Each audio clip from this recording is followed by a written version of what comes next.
Welcome back to Backspace Academy. In this lecture, I'm going to talk about what it means to be an architect using AWS services. I'll talk about where we can find information that will help us to provide the best solutions for our stakeholders. This includes the AWS Well-Architected Framework, and that helps us to define exactly what a good architecture looks like. We'll talk about reference architectures, including ones that have CloudFormation templates. Then they'll allow us to launch complete architectures, very complex architectures, with a very simple click of a button. Finally, we'll discuss the various compliance services that are available with AWS that can help us to navigate through many difficult compliance processes. Now, the best place to start is with the AWS Architecture Center, and you get there by going to the AWS site at aws.amazon.com and then /architecture. And so this is the starting point for all of your information that you need about architecting on AWS. So just having a look at here at the site, up the top here, we've got latest reference architectures. So these are really good. They're very complex and detailed architectures. And what they are is they have a GitHub repository, and that includes a CloudFormation template, and that will allow you to launch these very complex architectures yourself simply by clicking a button. So you can see there we've got WordPress hosting, and so we've already used WordPress. We've launched it on a single EC2 instance. But what happens if we want to have an enterprise scale application that has 1 million users, for example? Our single instance is just not going to cut it. So we're going to have something a little bit more complicated than that. So here we have a GitHub repository. So if we go to the GitHub repository, we can see there that we've got a template here. So we go into templates, and we've got a CloudFormation template there. And it's made up of a master template here and a number of different sub-templates as well that are referenced from this master template. So you just need to launch this master template, and that will allow you to launch this or create this entire architecture very simply and easily. So this architecture will also have a reference diagram for it as well. So if we scroll down here, and we can see here we've got a reference architecture diagram. So let's get that up a little bit bigger here. So what we can see there, we no longer have a single instance running WordPress. We've got a lot of stuff happening here. So if you're running WordPress on multiple instances, for example, in an auto-scaling group, or for example, using Elastic Beanstalk, you're going to run into problems because the WordPress application that you have installed has a database installed on it as well. It also has a data documents directory as well. And so when you launch another instance, you create another database, a fresh database. And that's not synced to the other database. So you have basically these separate sites of WordPress running, and they're not synchronized between each other. So when you're running WordPress, what you need to do is that you need to run it using a central database. And that's where Amazon Aurora comes in. So you can have multiple instances, and they can reference a single endpoint with Amazon Aurora. Also, with your data documents that are referenced within WordPress, that needs to be centrally located as well, because if a user uploads an image or whatever, they want to have that accessed later on. They might come to a different instance and it's not available. So we need all that central data stored as well. And so you can see here we've got Amazon Elastic File Service, which is going to create a file server there that is going to be accessible by all of those WordPress instances. And also we've got an Elasticache layer there between the Aurora endpoint as well, which is going to speed up our access there as well. We've got an internet gateway, which is going to create a connection between the wider internet and our VPC, we've got Amazon CloudFront, which is going to speed up access to images and videos and all of that regularly accessed static data. And finally there, we've also got Amazon Route 53, which is our domain name server. So if we've got our domain name, we need to direct the traffic through to our infrastructure. So you can see there, that's something that's very, very complicated. And to do that by manual process, it takes quite a bit of time, and you can run into errors as well. So using this out of the box, you've got a solution there that works great. It's going to comply with all of the best practices of AWS, and you're going to be able to deploy that with a single click of a CloudFormation template. And jumping back in the AWS Architecture Center, so there we've got our latest reference architectures. Scrolling down, we've got the latest AWS quick starts. So what they are again, they're CloudFormation template. And you can use those to deploy applications automatically on AWS. So for example, Atlassian, great Australian company. If you wanted to install some of their great software on AWS, this is a great way to do it very quickly. It's a quick start. It gets you up and running very quickly. Scrolling down a little bit forward, and we've got some AWS reference architectures. So they don't have a CloudFormation template. They're a little bit more high level, but very useful all the same. So we've got a web application hosting one there, and that is a PDF or PDF diagram. So we'll just open that up now. And there we can see that it's a lot more generic. It's not as technical as the other one. It doesn't have a CloudFormation template, and it leaves a lot up to yourself to design in features.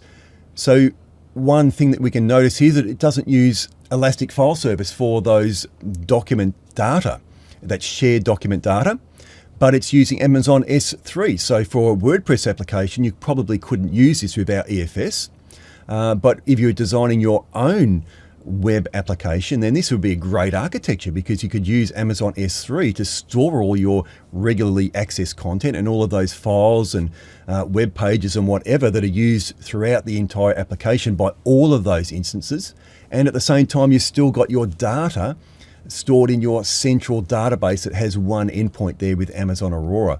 Everything else is very similar. It's got Amazon Route 53, CloudFront, but it's a great architecture there, and that is designed around the best practices of AWS. So that is what a good architecture looks like for that application.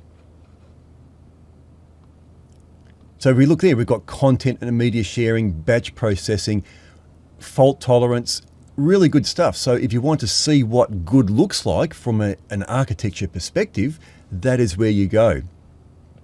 So just go back up here to the top, and we can see here we've got this AWS Well-Architected site. So I'm just going to go into that.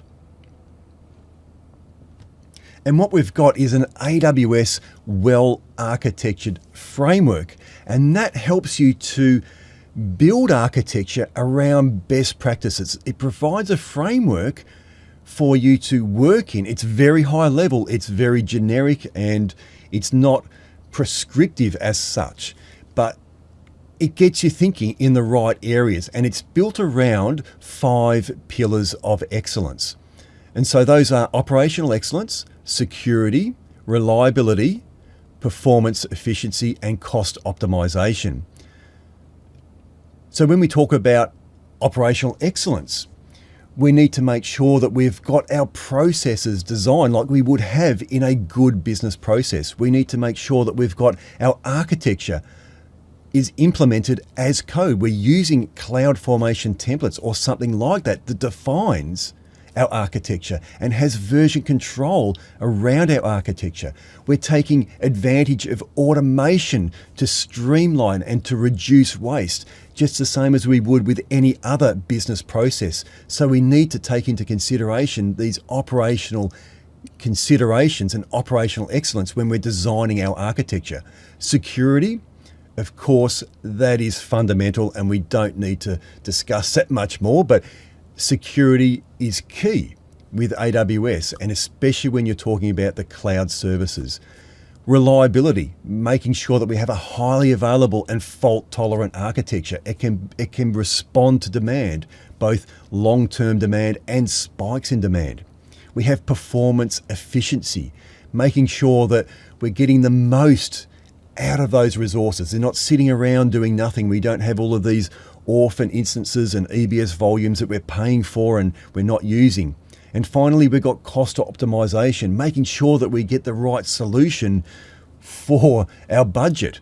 It's no point designing something that's massive and complicated and expensive if it's just not going to be economical to do that. We might be able to go to a lower cost solution, such as designing a static website and using CloudFormate or CloudFront, rather than having large servers that cost a lot of money. Now, to help us along the way, there is actually an AWS Well-Architected tool. And there's a link to it here. The AWS Well-Architected tool is now available.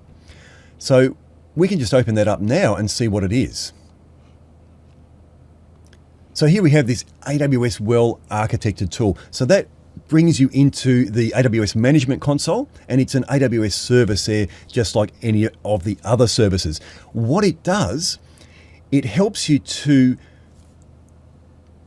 really critically analyze your workload and your solution, and making sure that you've asked all of the right questions and you've taken into consideration everything that you need to take into consideration to make sure that you have something that is designed around the best practices of AWS. So let's jump into it. So get started with the Well-Architected tool.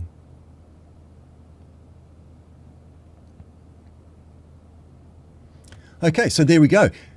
How it works is, again, we go through those 5 pillars of excellence, and it will ask you a series of questions, quite a lot of questions. And it's a bit like a benchmarking process. And so you'll go through, you'll ask, or you'll define your workload first, and then you'll go through and you'll answer all of these questions. And you can save that as a milestone. And then you can come back when you've fixed up all of the issues, and then go back and redo that, the AWS architected tool, put in another milestone until you get to the point where you're completely satisfied that you've taken into consideration everything of this well-architected framework. And then you can print out a report, which is great because it's great for going to clients and saying, look, this is what we've taken into consideration with your architecture, and we've come up with a solution that is based upon the best practices on a number of different areas, and this is what we've come up with. So it's a great tool, and as well a great marketing tool as well. Okay, so we've got these great tools, we've got this great framework. How do we learn more about it? So the best way, we'll just go back to the AWS Well-Architected site, and if we scroll down a little bit more, we can see that we've got these well-architected lenses. So if we want to see how a best practice application of this from a serverless perspective, we've got it there. From a high performance computing perspective, we can have a look at those PDF diagrams or those PDF white papers, and that will help us to understand exactly how that is. So these well-architected lenses are a look at a certain application. So they're very helpful as well. But also what we've got here, if we scroll down, we've actually got some training on the well-architected framework. Now, that only takes an hour to complete, so it's a good idea to just jump in and have a look at that, and that will give you a very good overview of the well-architected framework as well.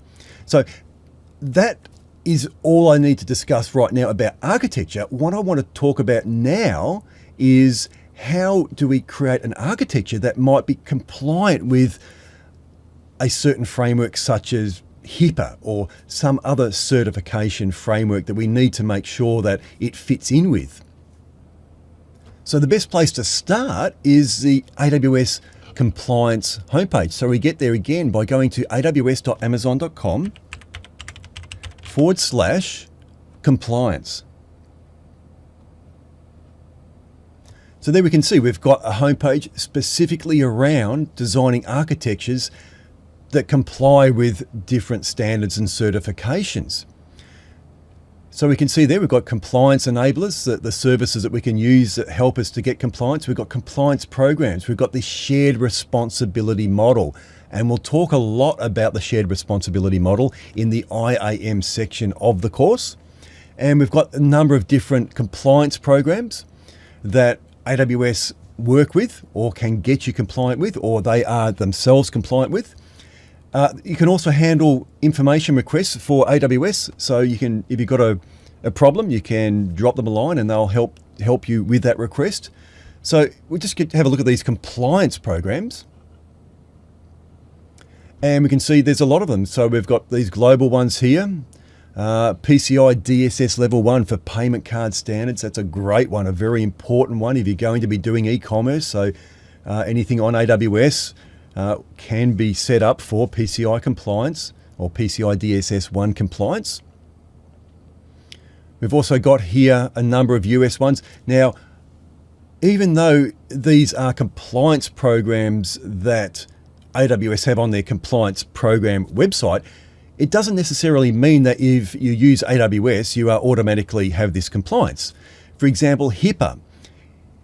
AWS can provide everything that you need to get HIPAA certified, but because HIPAA is not a certification for cloud services or infrastructure or anything like that, there is no way that AWS can be HIPAA compliant because they don't actually have any HIPAA applications as such.